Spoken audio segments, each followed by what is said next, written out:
모든 부모님들은 자녀가 잘 되기를 바랍니다. 그래서 좋은 학교에 보내고 좋은 직업을 갖도록 도우며 경제적으로 부족함 없이 살게 해주고 싶어 합니다. 물론 이런 것들도 자녀를 위한 소중한 노력입니다. 하지만 그것만으로 자녀가 정말 잘 되었다고 말할 수 있을까요? 혹시 우리가 자녀를 세상의 기준에 맞춰 성공시키는 프로젝트처럼 생각하고 있는 건 아닐까요? 겉으로 보기엔 멋지게 성공한 것 같아도 속은 비어 있고 관계도 깨어지고 삶의 의미를 잃은 채 살아간다면 그것이 과연 잘된 인생일까요? 오늘 우리는 어떤 모습이 올바른 자녀의 모습인지, 그리고 부모는 자녀를 위해 어떤 기도를 해야 하는지를 살펴보고자 합니다. 오늘도 자녀를 위해 기도하는 부모가 되기를 바랍니다. 첫째, 자녀가 자기 인생을 건강하게 책임지는 사람이 되도록 기도하세요. 세상은 자녀에게 이렇게 말합니다. 성공해야 해.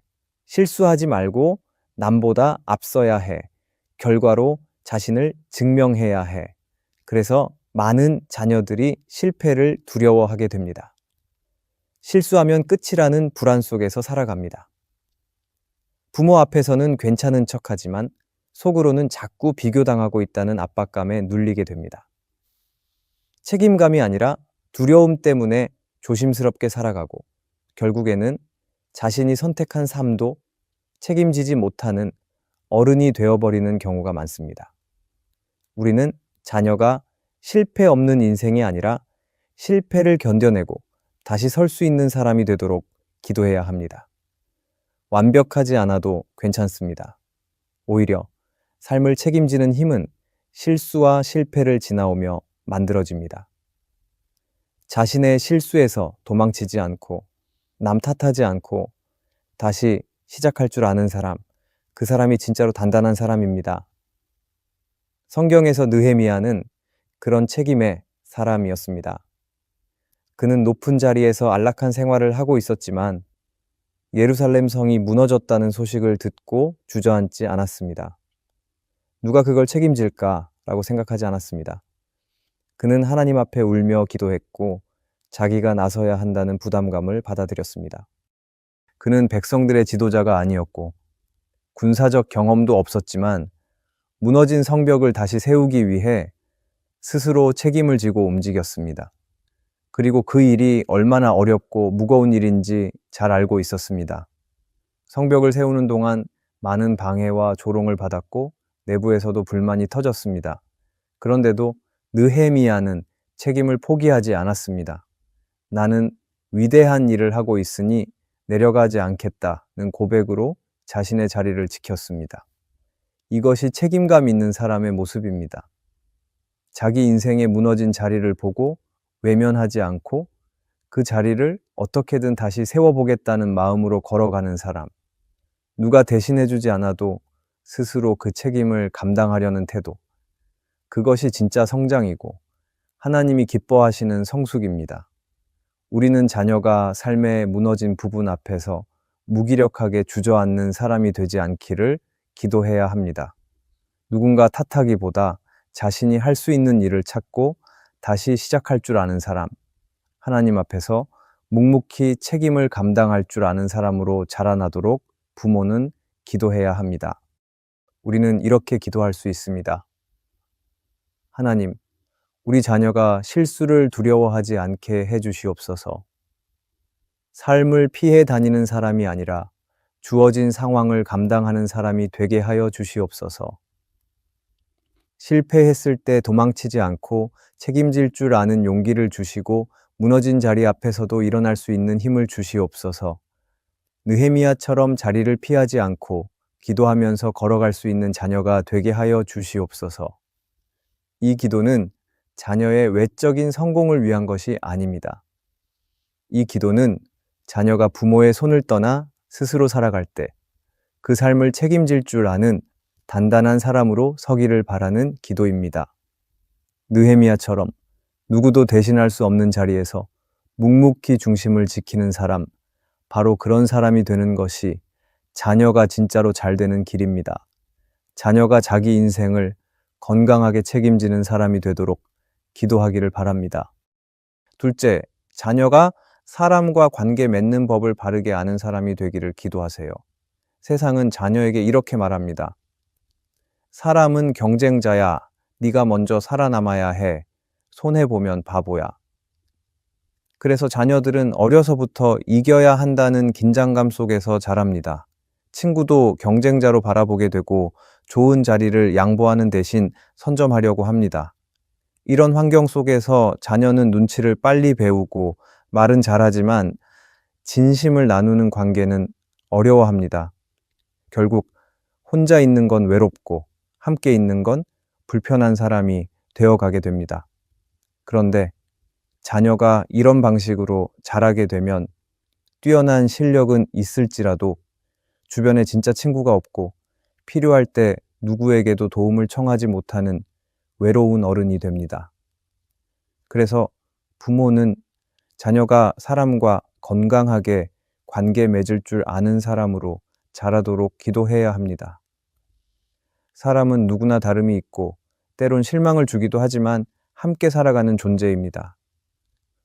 누군가를 이해하려는 마음, 실수를 품어주는 넉넉함, 그리고 관계의 갈등을 피하지 않고 풀어가려는 태도는 모든 지식과 능력보다 훨씬 중요한 마음입니다.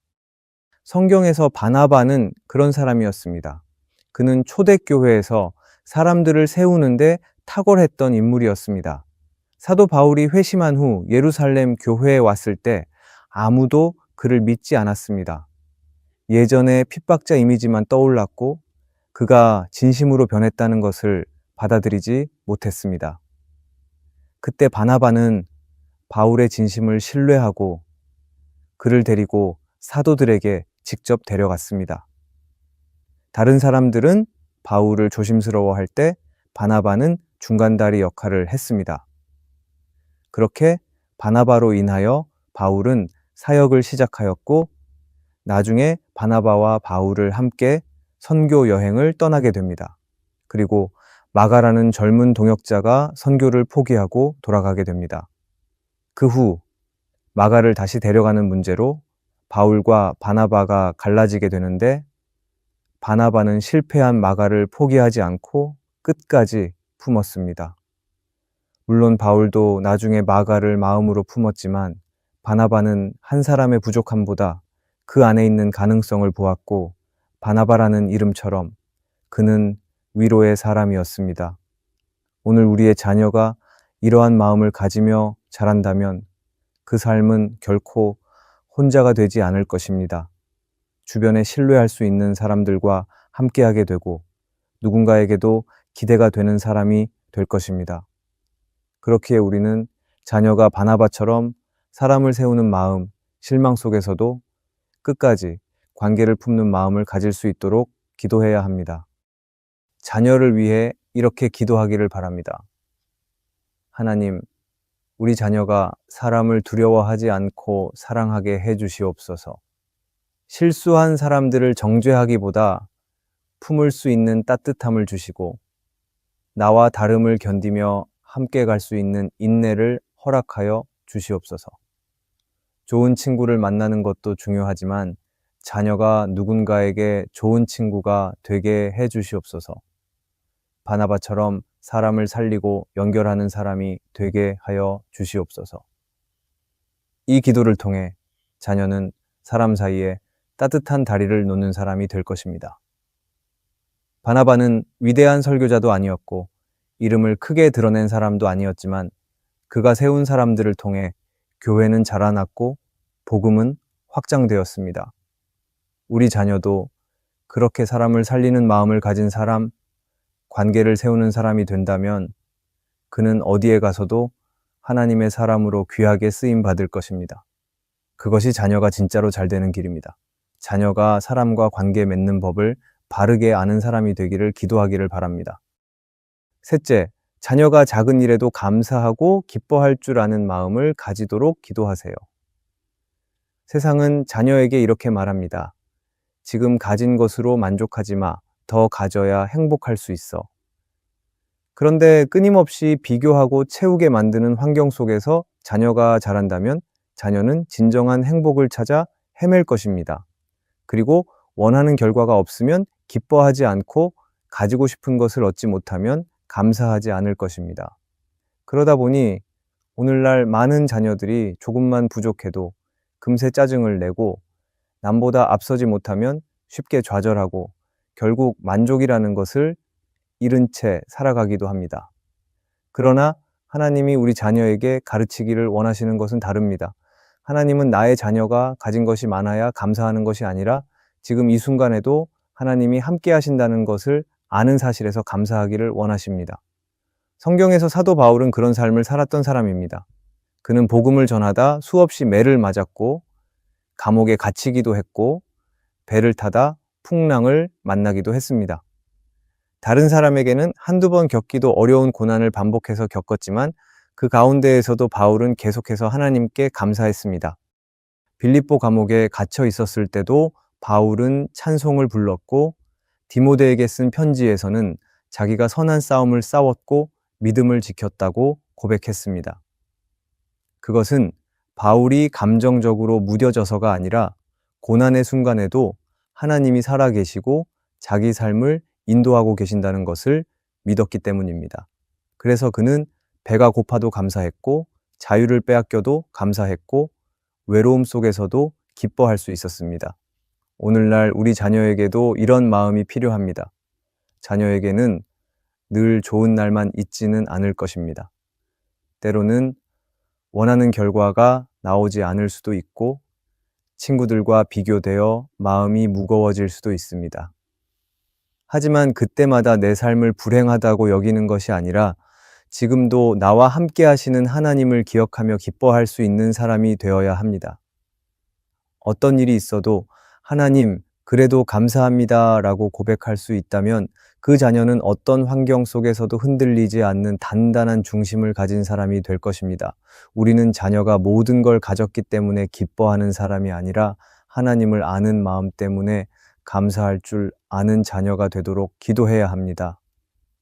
성취를 통해 기쁨을 배우는 것이 아니라 주님을 통해 기쁨을 배우는 사람이 되어야 합니다.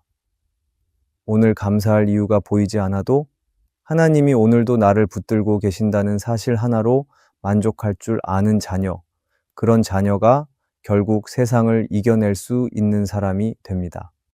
그렇기에 우리는 하나님께 이렇게 기도할 수 있습니다. 하나님, 우리 자녀가 상황이 좋아야 기뻐하는 사람이 아니라 어떤 상황에서도 주님으로 인해 감사할 줄 아는 사람이 되게 해 주시옵소서. 원하는 것을 얻지 못했을 때도 불평하지 않고 하나님께 감사하는 마음을 품게 해 주시옵소서. 사도 바울처럼 모든 환경 속에서 주님께 기뻐하며 순종하는 믿음을 품게 하여 주시옵소서. 우리가 자녀를 위해 드리는 감사의 기도는 결국 자녀의 눈을 세상에서 하나님께로 옮기게 할 것입니다. 지금 가진 것이 작아 보여도, 지금 이루어낸 것이 많지 않아 보여도 그 마음이 감사로 채워져 있다면 그 자녀는 복된 삶을 살게 될 것입니다. 하나님이 주시는 기쁨은 조건이 아니라 관계에서 오기 때문입니다. 그렇기에 부모가 작은 일에도 기뻐할 줄 아는 자녀가 되기를 기도한다면 그 자녀는 앞으로 어떤 인생을 살아가든 쉽게 무너지지 않을 것입니다. 자녀가 작은 일에도 감사하고 기뻐할 줄 아는 마음을 가지도록 기도하기를 바랍니다. 넷째, 하나님 앞에서 자기 삶을 분별하며 살아가도록 기도하세요. 세상은 자녀에게 이렇게 말합니다. 네가 원하는 것을 따라가. 네가 느끼는 게 정답이야. 다른 사람 눈치 보지 말고 네 기준대로 살아. 이 외침 속에서 많은 자녀들은 기준 없이 자라게 됩니다. 하고 싶은 대로 하다가도 마음이 흔들리면 금방 포기하고 주변의 반응에 휩쓸리다 보면 자신이 어떤 사람인지조차 놓쳐버리기도 합니다. 우리의 자녀들은 스스로 똑똑하다고 느낄 수는 있지만 진짜 중요한 순간에 옳고 그름을 분별하지 못한 채 감정과 상황에 따라 결정하게 되는 경우가 있습니다. 이 시대는 정답보다 빠른 선택을 요구하고 진실보다 자극적인 것을 따르게 만듭니다. 그래서 우리의 자녀는 똑똑할 수 있지만 마음에 분별의 기준이 없다면 세상을 살아가며 방향을 잃고 헤매게 될 것입니다.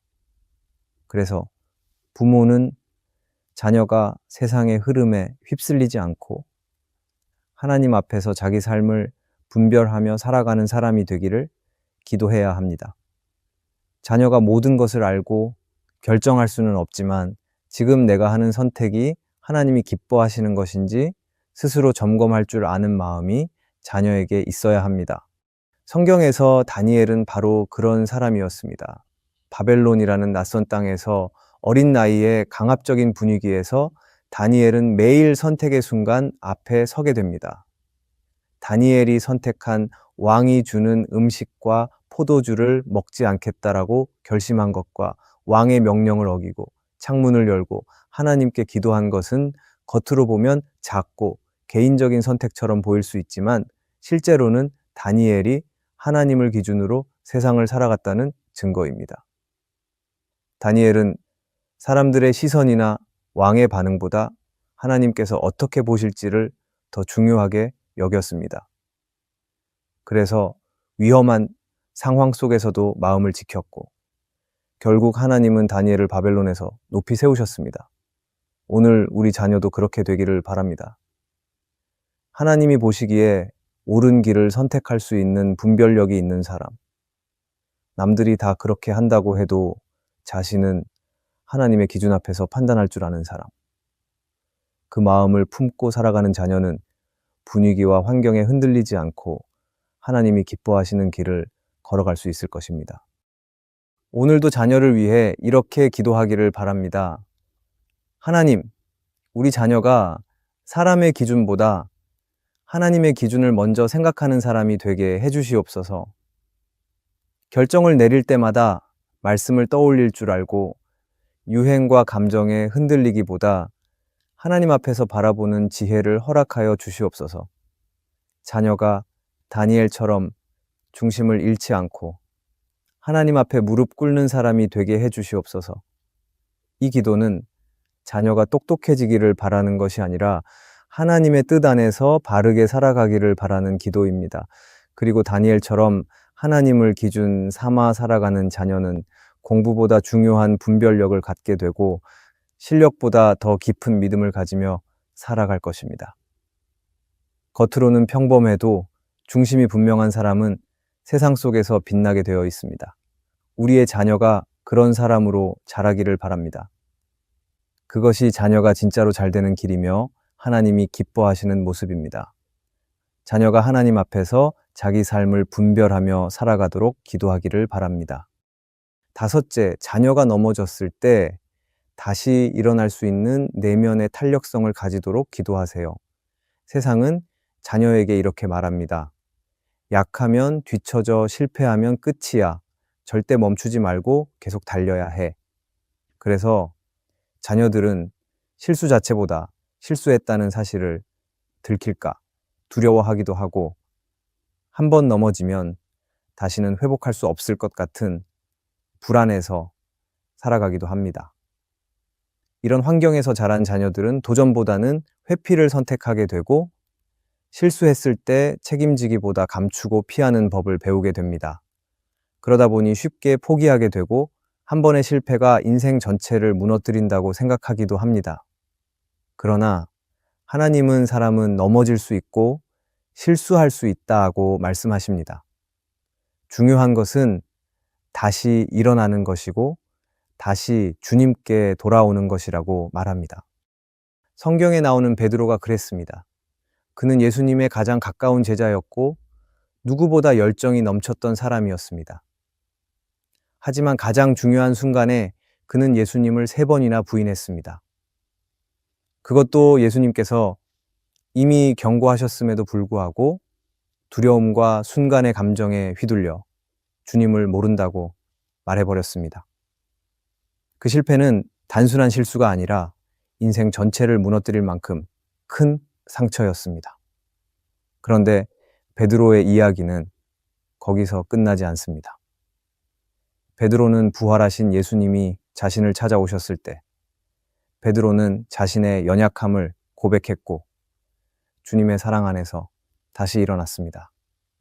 그리고 그 이후로는 어떤 두려움에도 흔들리지 않고 복음을 전하며 자신의 사명을 끝까지 감당했습니다.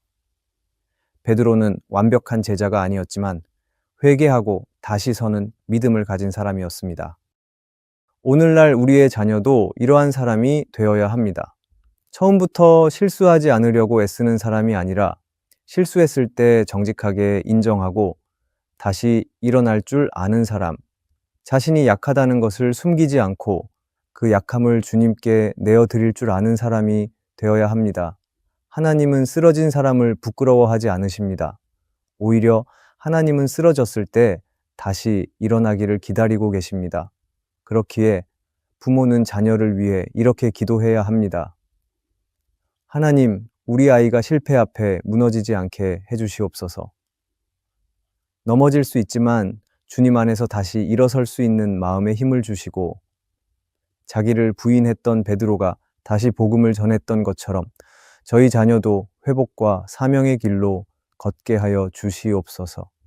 이 기도는 자녀의 인생에 넘어지는 날이 오지 않기를 바라는 것이 아니라 넘어지더라도 그것이 끝이 아님을 알게 해달라는 기도입니다. 자녀의 실수가 정체성을 결정하는 것이 아니라 그 순간이 하나님의 사랑을 다시 기억하는 시간이 되게 해달라는 기도입니다. 넘어졌던 베드로의 자리가 다시 사명의 시작이 되었던 것처럼 우리 자녀의 인생에서 가장 약했던 자리가 하나님의 손에 붙들려 가장 강한 자리가 되기를 바라며 부모는 기도해야 합니다. 우리는 자녀를 사랑하기에 더 좋은 길로 이끌고 싶고 더 안전한 삶을 살게 해주고 싶습니다. 그러나 사랑이 깊을수록 불안도 따라오고 기대가 클수록 마음은 자주 흔들립니다. 때로는 이렇게 키워도 되는 걸까? 기도만으로 충분한 걸까? 하는 생각이 들기도 합니다. 하지만 우리가 할 수 없는 것들이 분명히 있다는 사실을 인정할 때 비로소 기도는 더욱 진실해집니다. 하나님께 자녀를 맡긴다는 것은 자녀를 손 놓는 것이 아니라 가장 깊은 자리까지 주님이 함께 해주시기를 바라는 간절한 마음의 표현입니다. 우리는 자녀의 미래를 모두 볼 수 없고 모든 문제를 대신 해결해 줄 수도 없습니다. 그러나 하나님은 자녀가 걸어갈 길의 시작과 끝을 모두 알고 계시고 부모가 알지 못하는 마음의 깊은 곳까지도 다스리실 수 있는 분이십니다. 그렇기에 우리의 기도는 자녀를 위한 가장 실제적인 사랑이 됩니다. 오늘의 기도가 자녀의 내일을 바꾸고 기도 속에서 드러나는 하나님의 은혜가 자녀의 삶을 지켜주게 될 것입니다. 흔들리는 세상 속에서 우리가 붙들 것은 성공이 아니라 믿음입니다. 자녀가 잘 되기를 바란다면 그 중심에 하나님을 두고 기도하십시오. 말없이 기도하는 그 시간에 하나님은 자녀를 자라게 하시고 부모의 마음도 함께 단단하게 빚어가실 것입니다.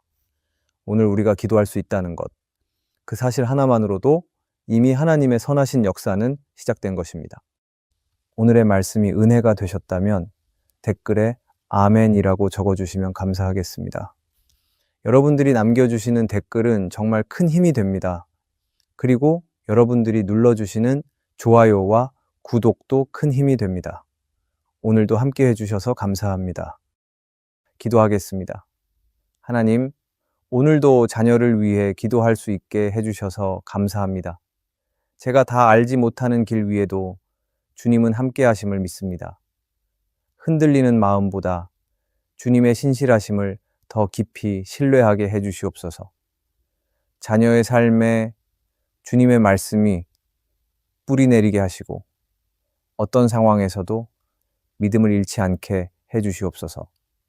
부모의 사랑보다 더 크신 하나님의 사랑으로 자녀를 지켜주시옵소서. 예수님의 이름으로 기도드립니다. 아멘.